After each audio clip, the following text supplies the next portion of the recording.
nos ha tocado un día justo para un poquito de más, está lloviendo en algunos lugares, pero bueno, para poder pensar en el título de que lo venimos pensando desde la región, con los miembros y asesores, en la Napa, que está ahí a flor de piel, por más que parece que se fue lejísimo, sigue estando cerquita, y bueno, y ver la forma de capturar un poco como pusimos en el título de la HAT,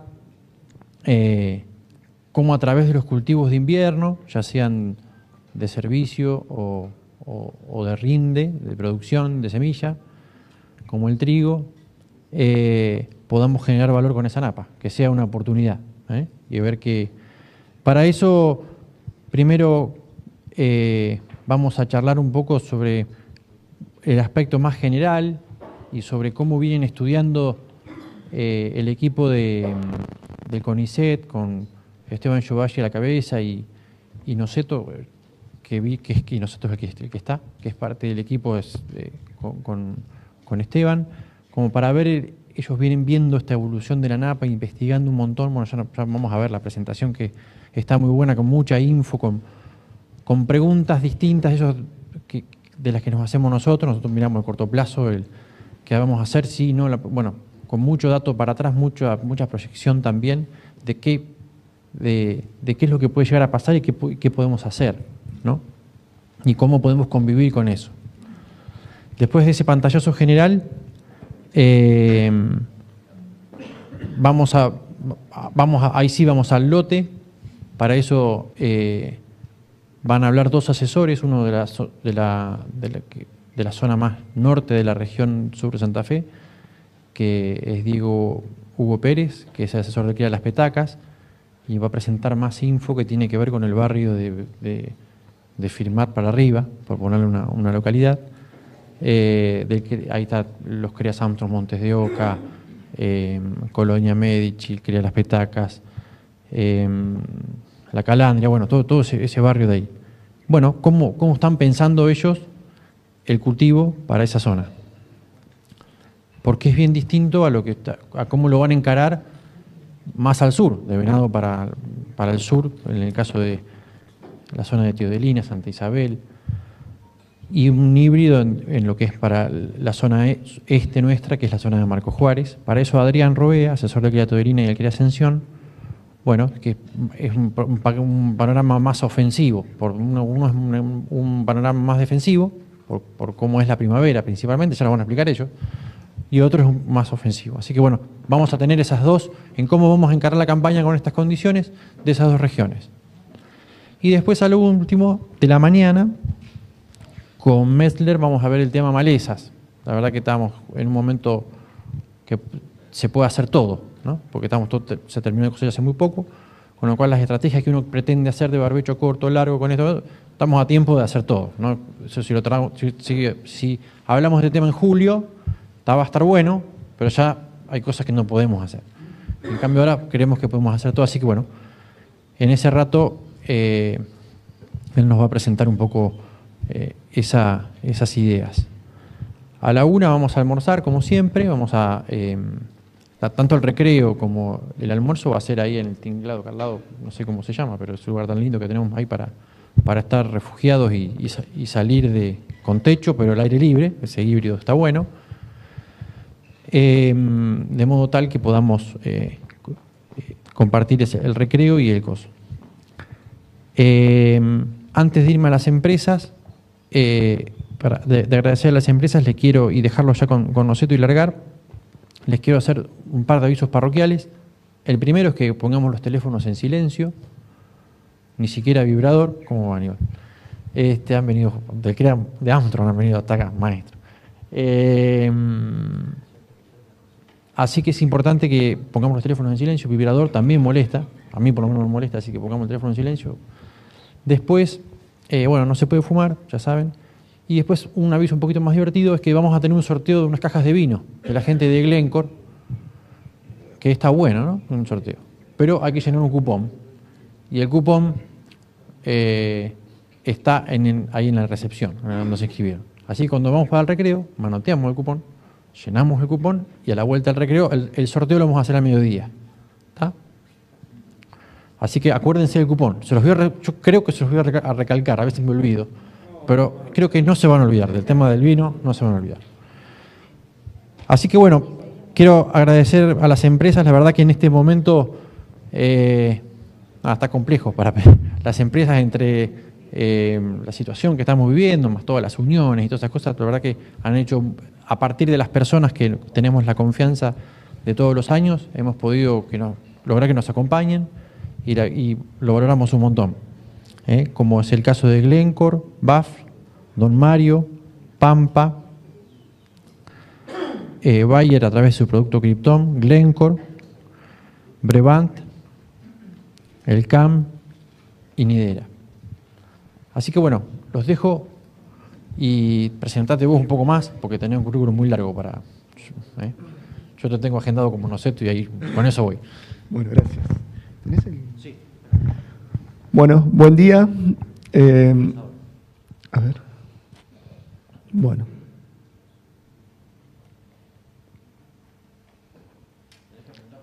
Sí. A ver, che. Ahí está. Bueno, ¿qué tal? Yo soy Marcelo Noceto. Soy investigador del CONICET y trabajo en San Luis.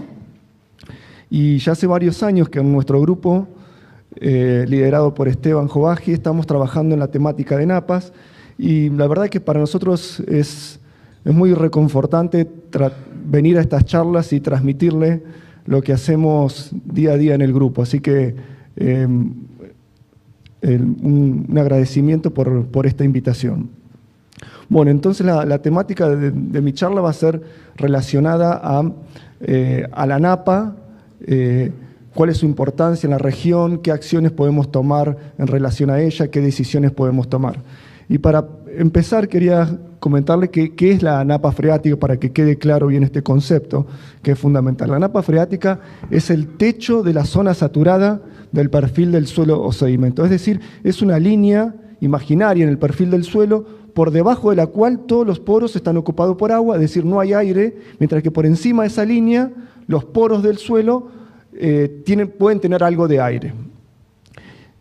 Y la napa freática puede ejercer distintos tipos de influencias sobre los sistemas productivos, dependiendo de, fundamentalmente, la profundidad.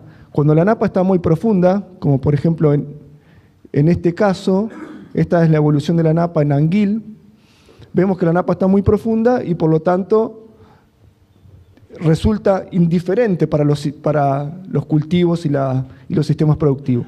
Cuando la napa está muy superficial, como en este caso, puede representar un problema porque tenemos una tendencia de ascenso asociada a mayor cantidad de lluvias y napas muy superficiales que afectan a los cultivos. Y en otras situaciones, cuando la napa está a una profundidad un poco más profunda, generada por un descenso producto de menores lluvias, puede ser una oportunidad.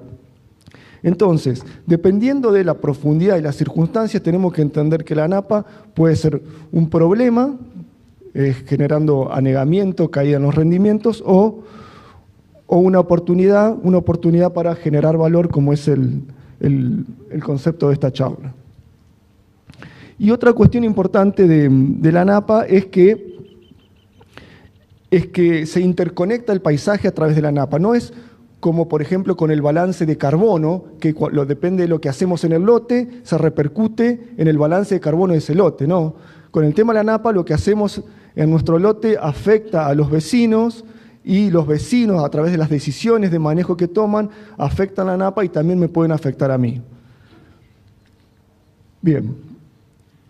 Bueno, y como les decía, puede generar problemas asociados a inundaciones o problemas de salinización, o puede representar beneficios, por ejemplo, proveyendo de agua a vegetación nativa o proveyendo de agua a cultivos agrícolas, como en este caso el maíz. Bien. Bueno, entonces, eso fue como una introducción general. Lo que voy a tratar ahora en la charla van a ser estos 4 grandes temas que van a ser cómo es el balance hídrico en las llanuras, y eso es importante para entender cómo funciona la napa en esta región. Luego una sección relacionada a cómo la napa afecta a los cultivos, cómo los cultivos afectan a la napa y relacionadas a algunas cuestiones de manejo, qué decisiones de manejo se pueden tomar que tengan en cuenta a la napa. Bueno, en relación al balance hídrico en llanuras, bueno, una de las cosas lo más importante para tener en cuenta es que nuestra región es una de las regiones más planas del mundo. Este mapa muestra las regiones que son muy planas, que tienen una pendiente menor a 0,05, y nuestra región es una de las regiones más planas. Y eso tiene repercusión sobre cómo se mueve el agua en el paisaje. En un paisaje con pendiente, es decir, un paisaje disectado como este, el balance hídrico presenta por un lado los ingresos por precipitación, las salidas como evapotranspiración, lo que se llama drenaje, el agua que llega a la napa, y tiene estas salidas del paisaje que son escurrimiento y descarga líquida. En un sistema de llanura como este, las salidas como escurrimiento y superficial y subterráneo están limitadas.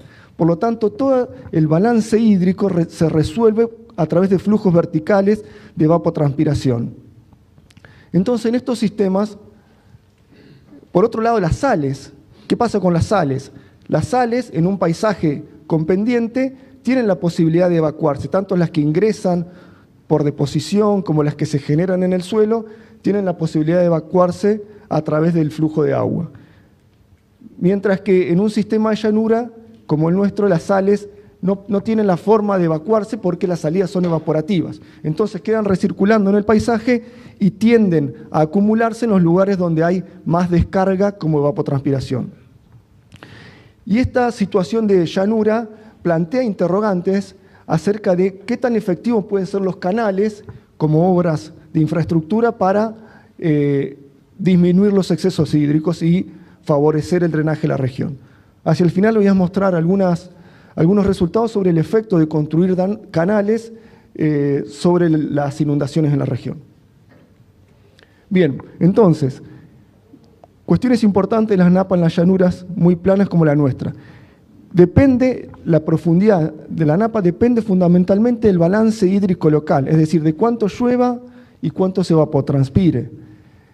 Es decir, hay poco intercambio de agua con regiones más lejanas. Y tiene aspectos negativos por esta cuestión de poder generar anegamientos temporarios y afectar a los cultivos o como vehículo y transporte de sales. Y tiene aspectos positivos, ya que lo vemos como una segunda oportunidad de utilizar la lluvia que no se aprovechó, ya sea en el tiempo, por ejemplo, lluvia pasada, que ahora está en la napa de manera más superficial y que se puede utilizar, o también en el espacio, lluvia que infiltró en el médano y ahora está disponible en una parte más baja del paisaje. Entonces nosotros entendemos que aprovechando la oportunidad, es decir, tratando de maximizar con todas las formas posibles el consumo, vamos a minimizar el riesgo. Bien, vamos a pasar a la segunda parte, que es los efectos de la napa sobre los cultivos. Bueno, la napa, como les dije, es esta línea a partir de la cual todos los poros están saturados con agua. A partir para arriba tenemos poros con aire. El aporte de agua de la napa hacia la zona de las raíces depende de esto, del gradiente de potencial y de la conductividad hidráulica de los suelos. Y este gradiente de potencial depende fundamentalmente de qué tan cerca o tan lejos esté la napa de la zona de las raíces.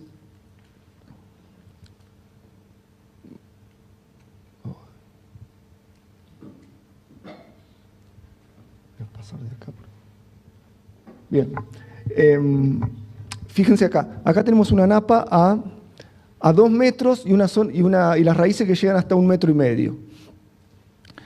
Con esta configuración tenemos una tasa de ascenso capilar de casi 4 milímetros por día, lo cual, si consideramos, por ejemplo, un periodo crítico de 50 días, esa tasa de ascenso capilar estaría aportando casi 200 milímetros.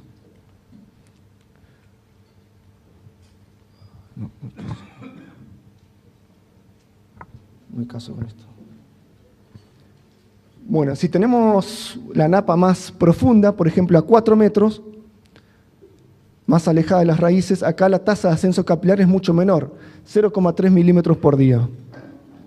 Entonces, durante el periodo crítico, esa profundidad, una napa a esa profundidad nos puede aportar muy poca agua, 15 milímetros. ¿Me puedo ir pasando? Dale. Pero con una napa, pero si consideramos un periodo más largo, por ejemplo, un periodo de barbecho, nos puede aportar 60 milímetros, y lo cual puede favorecer la recarga del segundo metro. Es decir, que una napa muy profunda, 4 metros, aporta poco durante el ciclo del cultivo, pero durante un periodo largo de tiempo puede llegar a aportar agua y completar ese segundo metro del perfil. Vale. Bien, bueno, una de las... ¿Con este? Vas a alumbrar mucho mejor. Bueno, dale. Bien. Bueno, uno de los primeros trabajos que hicimos para entender la relación entre la napa y los cultivos fue en esta zona del sur de Córdoba, de Vicuña Maquena, en la cual queríamos ver cuál era el efecto de la napa sobre los rendimientos. En este caso teníamos mapa de rendimiento, en este caso un mapa de maíz, y por otro lado generamos mapas de napa a partir de una red de freatímetro. Entonces lo que hicimos fue cruzar un mapa de rendimiento con un mapa de napas y encontramos una curva de este tipo en este caso maíz. Veíamos una zona donde los rendimientos eran máximos y bastante estables, una zona con napas más superficiales donde los rendimientos caían, una zona con napas más profundas donde los rendimientos también caían, y una zona con napas aún más profundas donde los rendimientos eran muy estables. Esta fue la primera gráfica que generamos que demostraba cómo era el efecto de la napa sobre los rendimientos. Entonces empezamos a pensar cómo sería la figura teórica de relación profundidad de napa, rendimiento. Si pensamos en esa figura teórica, tenemos en el eje X profundidad de napa, en el eje Y la productividad o el rendimiento del cultivo, tenemos un rendimiento máximo potencial de ese cultivo, y si la napa está profunda, el rendimiento es muy bajo del cultivo, pero a medida que la napa asciende, aumenta el aporte capilar y por lo tanto aumenta la productividad del cultivo hasta que llega al potencial máximo. ¿Vale? Tenemos una zona donde pequeñas variaciones en la profundidad freática no afectan el aporte capilar, por lo tanto el rendimiento se mantiene máximo, pero si la napa sigue aumentando, se empiezan a anegar las raíces, falta oxígeno.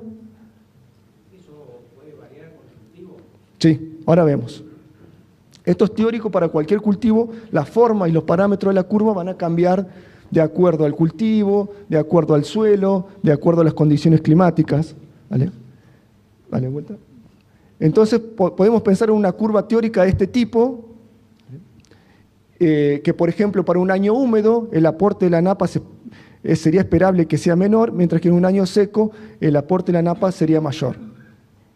Entonces hicimos esto para distintos cultivos en esa misma zona y vemos para maíz, acá no se ven pero hay muchísimos puntos y a partir de esos puntos se forman estas curvas, para soja en 2 campañas y para trigo en 2 campañas. Y encontramos curvas en la práctica similares a esa curva teórica que les mostraba recién.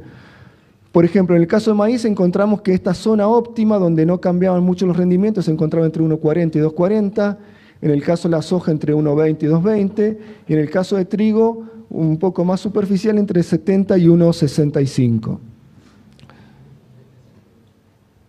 A ver, me pongo acá. Bueno, bien, y también encontramos que había diferencia entre el rendimiento máximo observado y donde no había napa, entre un año húmedo y un año seco. ¿Vale? Fíjense, estas son campañas secas en el cual el rendimiento máximo es 3 veces el rendimiento sin napa, en maíz, en soja es casi 2 veces, en maíz también. Mientras que en campañas húmedas esta diferencia entre el pico y la parte sin napa es menor. Fíjense, 30%, acá un 60%. Es decir, que cambia, estas curvas, lo que me preguntaban recién, cambian de acuerdo al cultivo, cambian de acuerdo al tipo de año. Bueno, y estos son datos de acá de la región que me pasaron los asesores, que muestran también cómo es el efecto de la napa sobre rendimientos de trigo. En este caso, fíjense, crea Las Petacas, esto está hacia el norte, ¿no? Centro de Santa Fe. Zona con influencia de napa, un N de 250 lotes y un rendimiento medio de casi 4.000 kilos. Sin influencia de napa baja, pero no baja tanto, fíjense, a 3.400. Y con influencia negativa baja bastante a 2.300 kilos. Es esperable que este efecto positivo de la napa disminuya hacia regiones más húmedas y hacia periodos más húmedos. En regiones más húmedas y periodos más húmedos es posible que disminuyan estos efectos positivos y aumenten los negativos asociados a anegamiento y anoxia de las raíces. ¿Hay alguna relación entre gramínea y dico con respecto a esto? ¿Gramínea y qué? Si hay alguna relación entre gramínea y dicotiledón, supongamos soja versus trigo y maíz, si alguno de los dos se ve más afectado, tiene un cambio de comportamiento. Y ¿El cultivo puede caer más en rendimiento? ¿Una soja segunda o un maíz de segunda? Depende del cultivo, como les mostraba en la transparencia anterior. A ver, para atrás. Depende del cultivo, depende de la tolerancia que tenga el cultivo al anegamiento y depende también de la distribución de raíces que tenga el cultivo. Si un cultivo tiene una distribución más superficial de raíces como el trigo, vemos que, no, para atrás, una más, que el trigo recién empieza a caer con napas a 70 centímetros, que es lo que también me lo confirman los asesores de acá. Mientras que, por ejemplo, soja o maíz, lo que observamos es que el rendimiento empieza a caer con napas más profundas, es decir, con 1,20, 1,30, el rendimiento de esos cultivos empieza a caer antes que en el caso de, por ejemplo, trigo. ¿Y la caída mayor, menor? Y la caída, sí, la caída es bastante variable, pero en general es bastante abrupta en los dos. A medida que uno se acerca al umbral, cae muy rápidamente el rendimiento. Para adelante. Una más. Y eso pueden ser varias cosas. Principalmente nosotros pensamos que es anoxia de las raíces y muerte de raíces. También... ¿Con más qué? Y no lo probamos, no te sabría decir eso. Pero me imagino que es más por muerte. Lo que observamos, un síntoma que vemos es que, por ejemplo, cuando están con napas muy superficiales, la soja, el canopeo, está más caliente. Está más caliente porque cierra los estomas. Y al cerrar, eso es un síntoma de estrés hídrico. Es decir, la muerte de raíces le provoca que no pueden absorber el agua. Entonces pareciera que eso es un mecanismo importante, porque se lo observa por este efecto de cerrar los estomas y que se calienten las hojas. Estos también son datos de acá de la región, de CREA Teodolina, donde se observa también profundidad de napa y rendimientos y una tendencia decreciente a medida que la napa se acerca a la superficie. Dale.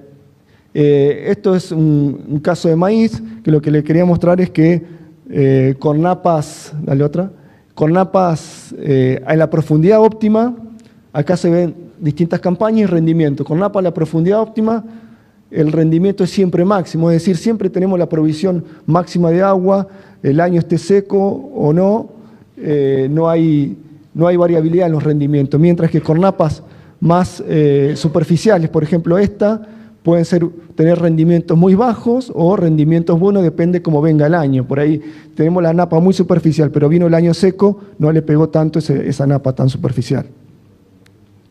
Bien, ¿vale? Bueno, vale, 2 o 3. ¿De qué depende? Ahí está.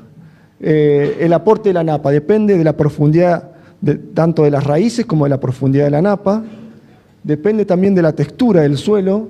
La textura del suelo va a determinar la tasa de ascenso capilar y a su vez va a determinar cuánta agua hay entre capacidad de campo y saturación. También una cuestión importante es la salinidad, de lo cual sabemos bastante poco. Este es un tema bastante crítico y que estamos tratando de abordarlo. La salinidad de la napa no es la misma en toda la región, hay napas que son saladas y una pregunta que siempre surge ¿es posible utilizar estas napas por el cultivo? Bueno, eso todavía no lo sabemos bien. Dale una más. Y otra cuestión a tener en cuenta, algún determinante físico que pueda tener el suelo que limite esa conductividad hidráulica de la cual depende la tasa de ascenso capilar. Vale. Bien, bueno, vamos a pasar al siguiente tema, que es, hasta ahora lo que le hablé era cómo la napa afectaba a los cultivos, cómo afectaba principalmente los rendimientos, y ahora le quería contar cómo los cultivos afectan a la dinámica de la napa. Bien, dale. Muchas veces se discute. Sí. Si pudiéramos verla la napa, comparado con el relieve que uno ve en superficie, si la napa copia, no copia, es como un río, tiene un cauce, que es lo que estamos todo el día tratando de buscar explicaciones. A qué altura está, a veces no se relaciona con el relieve, a veces sí. Sí. Bien, ¿escucharon la pregunta? ¿Qué comportamiento tiene la napa? ¿Cómo varía su profundidad en el paisaje? Y la verdad que depende mucho de cada situación en particular. Lo mejor es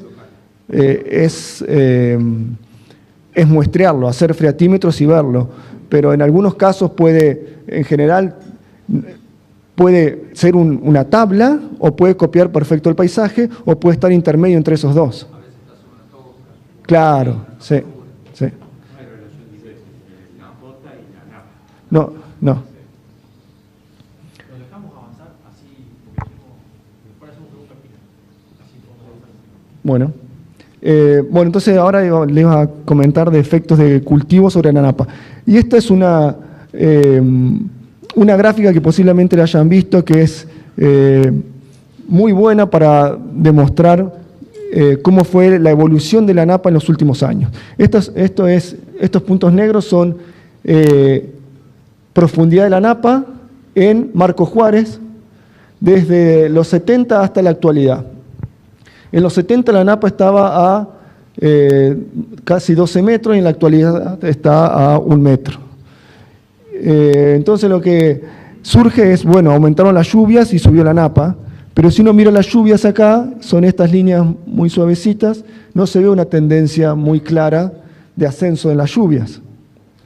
Sí se observan algunos periodos húmedos, por ejemplo este pico de acá, que coincide con este pico de ascenso de la napa, que después baja, este otro pico de lluvia, que coincide con este pico de ascenso de la napa, pero después baja. Entonces, no se puede asociar claramente el ascenso de la napa con el aumento de las lluvias.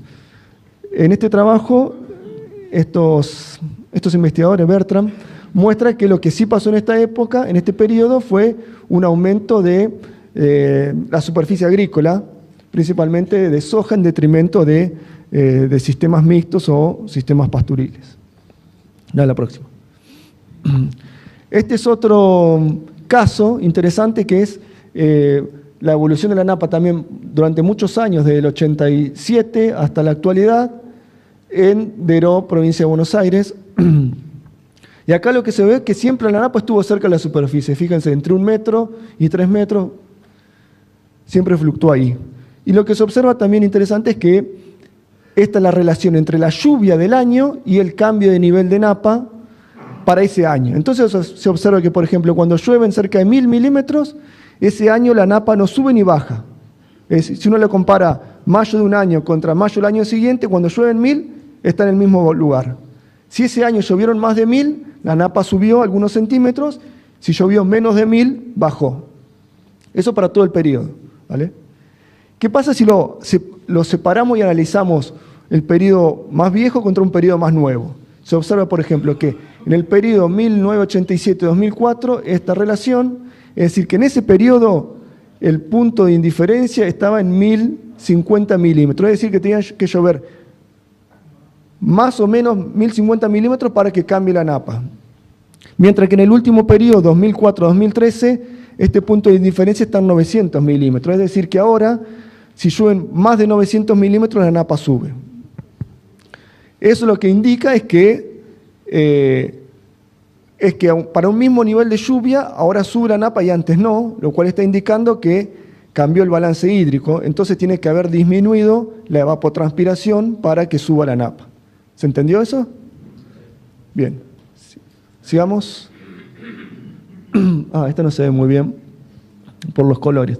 Pero este es un estudio en el que analizamos cómo fue el patrón de inundaciones en toda esta región durante muchos años, durante casi del 85 al 2015.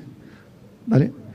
Entonces encontramos que algunas regiones, por ejemplo, esta muy cerquita de acá, Cábana, Córdoba, antes se inundaban muy poco, pero en los últimos años la superficie inundada comienza a aumentar notoriamente. Regiones que antes nunca se inundaban, por ejemplo en San Francisco, Córdoba, cero inundación en los 20 años atrás y ahora comienzan a inundarse. Bien. Entonces, hay como evidencias de que la dinámica hidrológica de la región está cambiando. Áreas que nunca se inundaban comienzan a inundarse, napas que estaban muy profundas ahora están más superficiales y no existe una asociación tan clara de estos cambios con la lluvia, por lo que nosotros creemos que si bien en algunos lugares la lluvia puede ser importante, también hay un efecto de cambio en la evapotranspiración, es decir, cambios en el manejo que ahora están evapotranspirando menos y generan excedentes hídricos. Una de las cosas que evaluamos fue cómo los tambos afectaban la profundidad de napa. Los sistemas mixtos en región pampeana son cada vez menos y los pocos que quedan son tambos. Entonces encontramos unos tambos para ver cómo era el efecto de las pasturas sobre la dinámica de la napa. Entonces encontramos que si hacíamos una transecta que pasaba de pozos, de profundidad de napa, de un cultivo agrícola anual, una pastura y luego un cultivo, encontrábamos que la pastura deprimía la napa algunos centímetros respecto a la zona agrícola. También lo vimos con modelos hidrológicos, en el cual simulábamos muchos años de hacer tambo o muchos años de hacer doble cultivo o muchos años de hacer cultivo simple. Encontramos que siempre los sistemas ganaderos, tambos, mantenían la napa más profunda que los sistemas agrícolas. Y cuando esto se modela a región de paisaje, lo que se observa es que si uno hace un parche de, por ejemplo, 10 por 10 kilómetros de pastura, no solamente se deprime la napa en ese parche, en ese cuadradito, sino que también eso se manifiesta hacia las áreas circundantes. Lo que le decía anteriormente, el efecto de conexión del paisaje. Lo que hago acá también se traslada a zonas vecinas.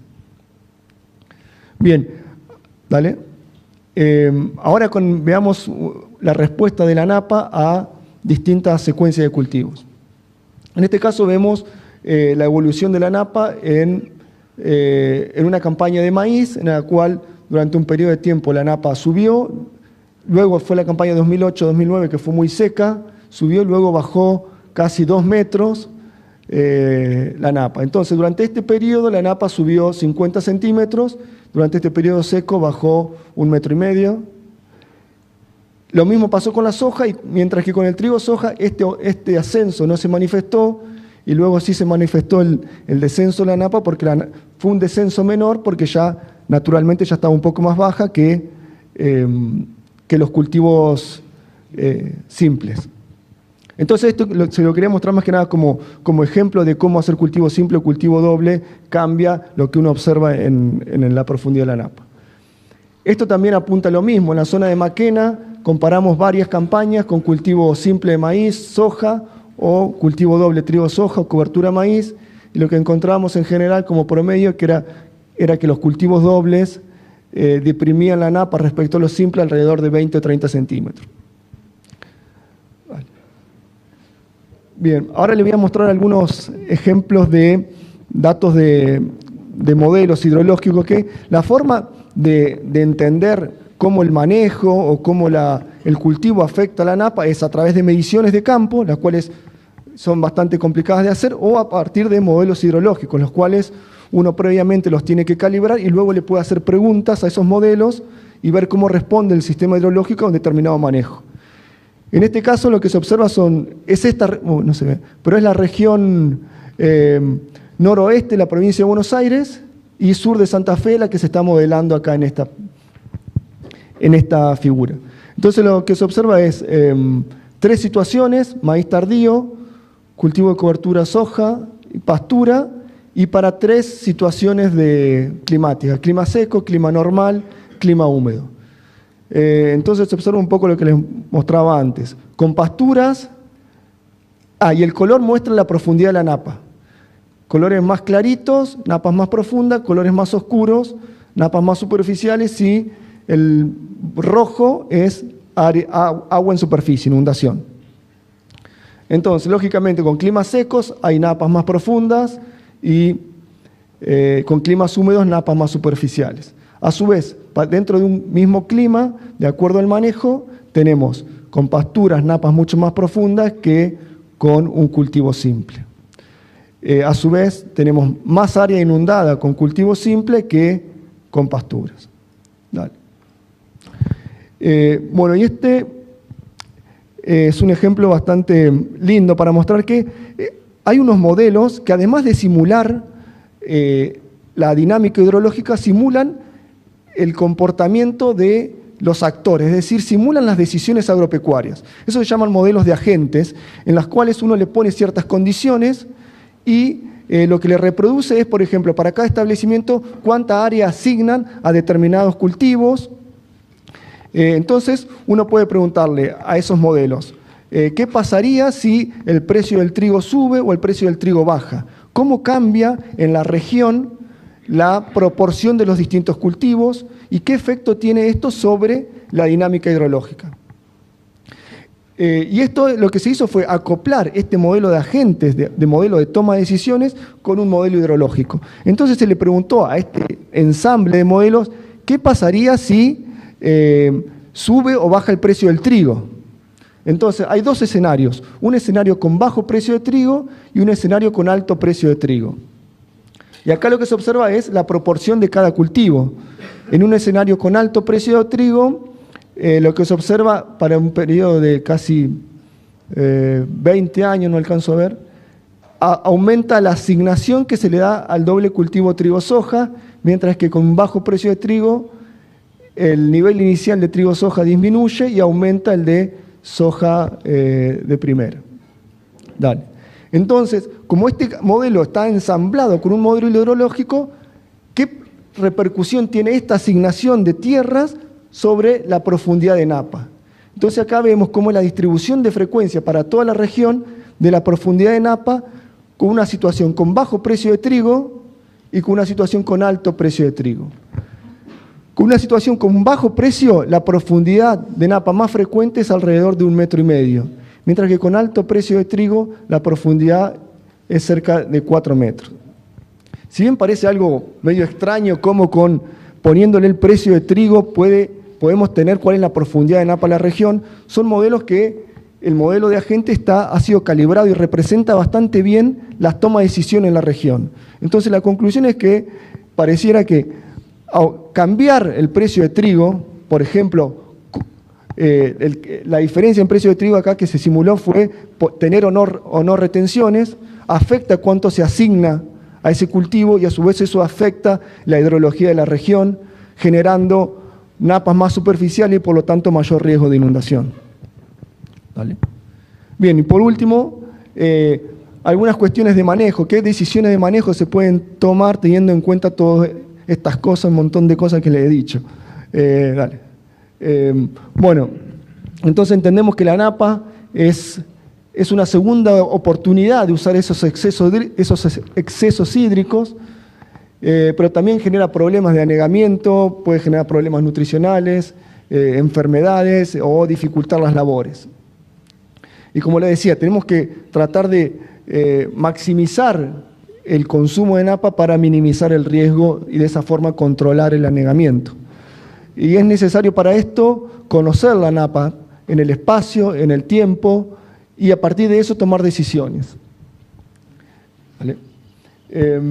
Una de las cuestiones es, bueno, yo puedo tomar decisiones, pero ¿qué va a pasar en el futuro? No puedo predecir la napa, y eso es, puede subir, puede bajar. Bueno, algunas cosas mínimamente sí se pueden predecir, y para eso es fundamental tener observaciones de la napa de largo plazo, con mediciones, aunque sea poco frecuentes en el tiempo, pero de largo plazo nos ayudan un montón a entender y a tratar de predecir la napa.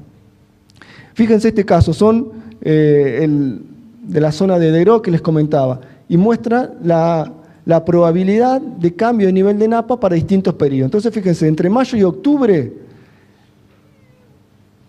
la napa lo más probable es que suba un poquito, mientras que es muy raro que en este periodo la napa baje.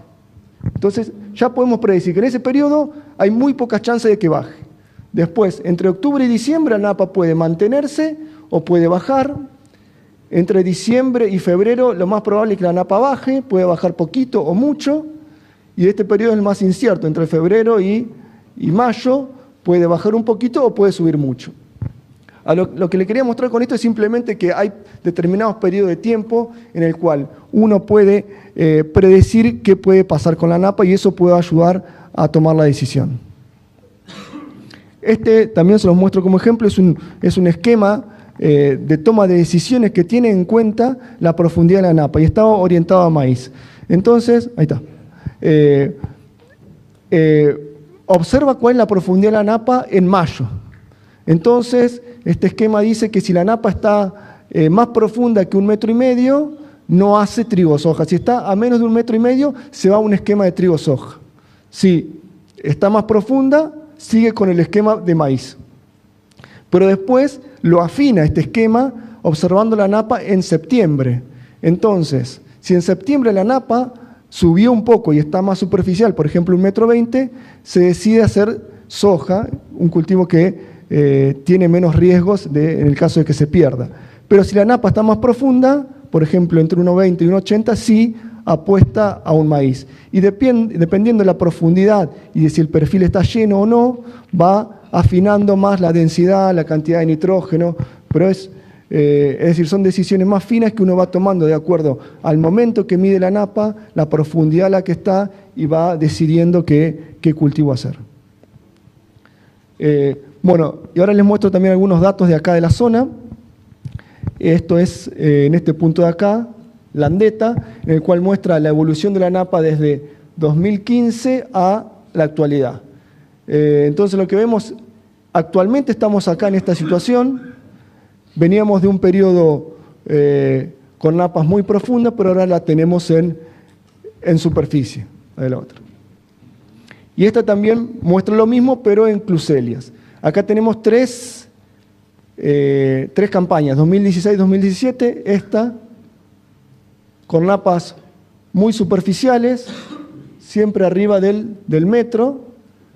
La anterior, con napas, con la sequía, que las napas se fueron de casi superficie a 2,5 metros, y estamos ahora en esta, en la roja, en una situación intermedia con napas alrededor de 1 metro. Es decir que las decisiones que uno toma en esta situación, el contexto es muy distinto a 2 campañas atrás o a la campaña anterior.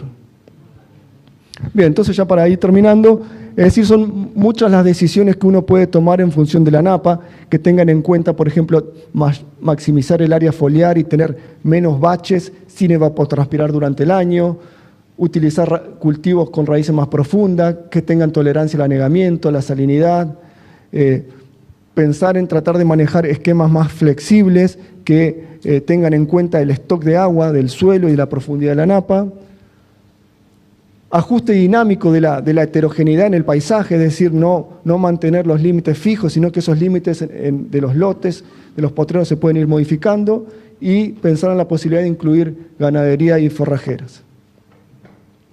Y lo último que les quería mostrar, que les comenté al principio, era que siempre en las charlas surge, bueno, ¿qué pasa con los canales? ¿Por qué no se hacen las obras que estaban prometidas de canales y de sistematización de la región pampeana?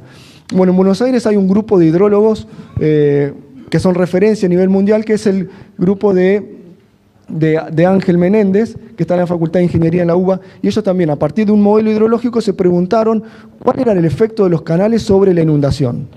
Entonces, este muestra el área inundada para toda la región, para la cuenca del Salado, sin ninguna obra de infraestructura. ¿Alguna más? Acá muestra cuál es el área inundada con las obras que ya se ejecutaron. ¿Y de alguna más? Y acá muestra el área inundada con las obras adicionales que faltan hacer. Entonces, dale una para atrás, para el otro lado. Dale una para atrás. Entonces, fíjense, ¿ven algunos cambios? Son cambios mínimos. Dale un poquito, dale para adelante. Fíjense por acá, dale una más y por acá. Es lo que le decía al principio, es una zona súper plana, entonces construir canales tiene un efecto muy localizado y muy cerquita del canal. Entonces, por más que se hagan los canales, puede generar un alivio, acciones de muchos excesos hídricos, de favorecer la eliminación de esos excesos. Pero en general, el efecto de los canales es muy localizado y mínimo.